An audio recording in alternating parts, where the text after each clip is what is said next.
दुनिया का संकट मोचन बनेगा भारत। डूबती अर्थव्यवस्था की नैया को लगाएगा पार। ग्लोबल ग्रोथ की सुस्त रफ्तार को देगा तेज धार। भारत के साथ फ्री ट्रेड व्यापार से ऑस्ट्रेलिया भी हो गया है निहाल। दोस्तों, दुनिया की अर्थव्यवस्था अभी कोरोना की मार से उबर ही नहीं पाई थी कि रूस और यूक्रेन की जंग ने उसे फिर से मंदी के दरवाजे पर लाकर खड़ा कर दिया है। युद्ध और लंबा चलने की आशंका जैसे जैसे बलवती होती जा रही है, वैसे वैसे ग्लोबल ग्रोथ की रफ्तार सुस्त होती जा रही है। इसका असर भी हमें कुछ देशों में दिखने भी लगा है।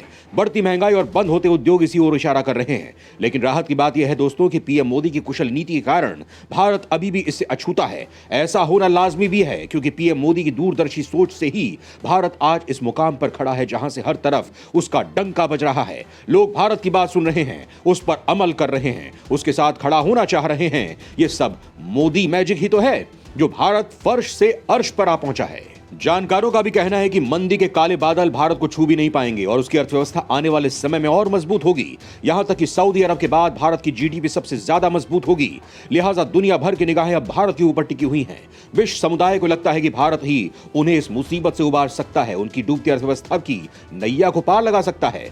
दोस्तों, भारत की इस मजबूत अर्थनीति को देखते हुए ऑस्ट्रेलिया ने भी भारत के साथ बड़ी डील कर ली है और जल्द ही दोनों के बीच इसे लेकर हस्ताक्षर होने वाले हैं। दोस्तों, यहां आपके लिए यह जानना जरूरी है कि हमारा सबसे बड़ा दुश्मन और चालबाज चीन भी अपनी मजबूत अर्थव्यवस्था के कारण दुनिया को मंदी से उबारने का केंद्र बना हुआ है। लेकिन दुनिया के ज्यादातर देश इसके लिए भारत की तरफ देख रहे हैं। मतलब दुनिया के लिए हिंदुस्तान इस वक्त सर्वे सर्वा है। दोस्तों, आज के इस वीडियो में हम दुनिया में छा रही इस मंदी और भारत की मजबूत अर्थनीति को लेकर चर्चा करेंगे और आपको बताएंगे कि भारत कैसे दुनिया के लिए खेवनहार बन रहा है। लेकिन यह सब जानने के लिए आपको हमारे साथ बने रहना होगा और यह वीडियो देखनी होगी। तो चलिए शुरू करते हैं। ग्लोबल ग्रोथ की सुस्त हो रही रफ्तार,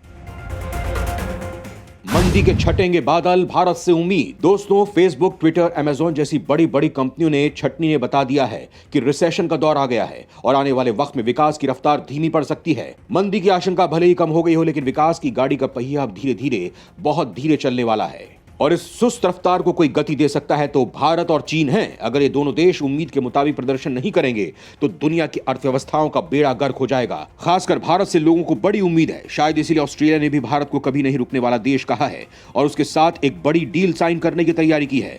आपको भारत और ऑस्ट्रेलिया के बीच होने वाली इसी डील के बारे में बताऊंगा, लेकिन उससे पहले आर्थिक विकास की जिस सुस्त रफ्तार को लेकर दुनिया में चिंता के बादल मंडरा रहे हैं उसके बारे में बता देता हूं। दोस्तों, दुनिया में मंदी की आशंका भले ही कम हो गई हो, लेकिन आने वाले वक्त में ग्लोबल ग्रोथ की रफ्तार सुस्त पड़ने का अनुमान है। दुनिया के देशों को भरोसा है कि भारत और चीन जैसे देशों के कारण दुनिया मंदी की चपेट में आने से बच सकती है। इस साल भारत की जीडीपी की रफ्तार सऊदी अरब के बाद सबसे ज्यादा रहने का अनुमान है। Organisation of Economic Corporation and Development के ताजा अनुमानों के मुताबिक इस साल ग्लोबल जीडीपी की 3.1% की दर से बढ़ने की संभावना है, जबकि अगले साल इसकी रफ्तार 2.2% ही रह सकती है। ओईसीडी ने मंदी की आशंका जताई है, लेकिन इसका अनुमान इंटरनेशनल मॉनेटरी फंड की तुलना में बहुत कम है। आईएमएफ ने पिछले महीने कहा था कि इस साल वर्ल्ड इकोनॉमी 3.2% की रफ्तार से बढ़ सकती है, जबकि अगले साल इसका ग्रोथ रेट 2.7% रह सकता है। ओईसीडी ने एक बयान में कहा कि यूक्रेन पर रूस के हमले के कारण वर्ल्ड इकोनॉमी की यह दुर्गति हुई है।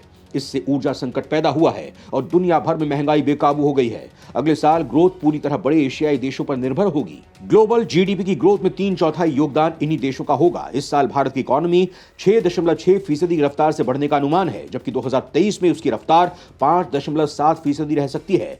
दोस्तों, यहां मैं आपको बता दूं कि हाल ही में मूडीज ने भी भारत को लेकर अपने आंकड़े जारी किए थे, जिसमें भारत में विकास की रफ्तार को पहले के मुकाबले कम कर दिया था। मूडीज इन्वेस्टर्स सर्विस ने ग्लोबल मैक्रो आउटलुक 2023-24 में कहा है कि 2022 में भारत की जीडीपी अनुमानों के मुताबिक 7.7% न रहकर 7% ही रहेगी।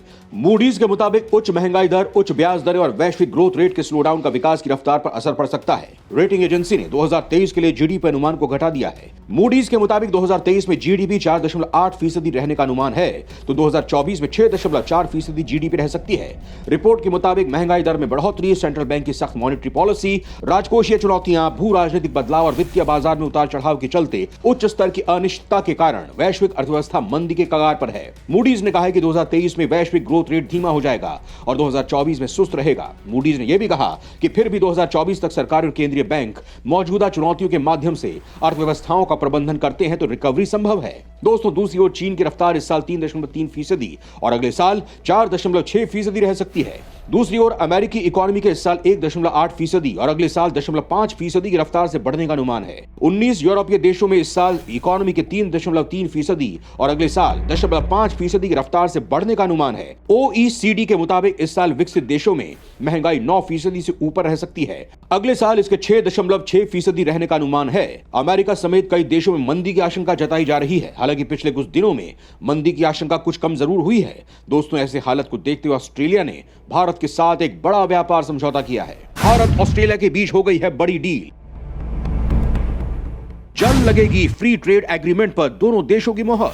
दोस्तों, ऑस्ट्रेलियाई संसद ने भारत के साथ फ्री ट्रेड एग्रीमेंट को मंजूरी दे दी है। जल्द ही इस पर साइन किया जाएगा। इस बीच ऑस्ट्रेलियाई मीडिया ने भारत की तारीफ की। ऑस्ट्रेलिया के एक मीडिया हाउस ने भारत को अनस्टॉपेबल यानी कभी ना रुकने वाला बताया है। संसद में FTA के पास होने के बाद सिडनी मॉर्निंग हेराल्ड ने लिखा है, ऑस्ट्रेलिया ने अपने व्यापार पर चीन की पकड़ के जवाब में अनस्टॉपेबल इंडिया के साथ फ्री ट्रेड करने का फैसला लिया है। फ्री ट्रेड एग्रीमेंट के बाद टैक्स में बड़ी राहत मिलेगी। सिडनी मॉर्निंग हेराल्ड में ऑस्ट्रेलियाई सांसद लीसा सिंह ने लिखा, भारत और ऑस्ट्रेलिया के बीच ट्रेड डील की तैयारियां पिछले 10 सालों से चल रही थी। ऑस्ट्रेलिया और चीन के ट्रेड रिलेशन कमजोर होने के बाद ऑस्ट्रेलिया ने कभी ना रुकने वाले भारत के साथ एग्रीमेंट किया है। दोस्तों, ऑस्ट्रेलिया ट्रेड के मामले में चीन पर सबसे ज्यादा निर्भर है, लेकिन 2021 में चीन ने ऑस्ट्रेलिया के साथ सभी व्यापारिक समझौतों पर रोक लगा दी है। इसके बाद भारत और ऑस्ट्रेलिया की नजदीकियां बढ़ी। दोस्तों, वैसे आखिर ऐसा क्या हो गया था जो चीन ऑस्ट्रेलिया के संबंधों में खटास आ गई? आगे आपको यह बताऊंगा, लेकिन उससे पहले बता दूं, पिछले साल भारत ऑस्ट्रेलिया के बीच $27.5 बिलियन का व्यापार हुआ। चीन की तुलना में काफी कम है, लेकिन फ्री ट्रेड एग्रीमेंट को मंजूरी मिलने के बाद भारत के साथ व्यापार करने की संभावनाएं बढ़ गई हैं। दोस्तों, आपको बता दूं कि जब से ऑस्ट्रेलिया ने कोरोना वायरस की उत्पत्ति की जांच की बात उठाई है और चीन की कंपनी हुआवे को 5G नेटवर्क बनाने से रोका है, तब से दोनों देशों के बीच रिश्ते खराब होते चले गए हैं। इसी का नतीजा था कि साल 2020 में चीन ने ऑस्ट्रेलिया से अपने यहां आने वाली शराब और बीफ पर पाबंदी लगा दी थी। इसके बाद से ही दोनों देशों के आर्थिक व्यापार धीरे धीरे कम होते चले गए। पीएम मोदी ने इसी का फायदा उठाया और चीन की दुम पर लात मारते हुए उसे ऑस्ट्रेलिया से आउट कर दिया। ऑस्ट्रेलिया के साथ हुई बड़ी डील इसी का नतीजा है। दोस्तों, ये काम एकाएक नहीं हुआ। इसे लेकर पीएम मोदी ने रणनीति बनाई, ऑस्ट्रेलिया के साथ अपने संबंधों को मजबूत किया, तब कहीं जाकर दोनों देशों के बीच ये डील फाइनल हुई। दोस्तों, भारत के इस कदम ने चीन की चूल्हे हिला दी हैं, जिससे वो बौखलाया हुआ है, क्योंकि चीन नहीं चाहता था कि ऑस्ट्रेलिया भारत के साथ अपने रिश्तों को मजबूत करे, लेकिन भारत की चाल के आगे उसके सारे मोहरे ढेर हो गए हैं। दोस्तों, आपको बता दूं कि जब भारत ने कोरोना के लिए चीन को जिम्मेदार ठहराया था तो ऑस्ट्रेलिया ने भारत की बात का समर्थन किया था। यही नहीं, गलवान घाटी में हुई हिंसा को लेकर चीन जो सच छुपा रहा था, ऑस्ट्रेलियाई मीडिया ने उसे भी उजागर करने का काम किया था, जिससे उसके सारे झूठ से पर्दा उठ गया था। दोस्तों, भारत और ऑस्ट्रेलिया के बढ़ते रिश्तों का अंदाजा आप इसी बात से लगा सकते हैं कि भारत धीरे धीरे ऑस्ट्रेलिया के साथ बायलैटरल रिलेशन और रक्षा संबंध को भी मजबूत कर रहा है।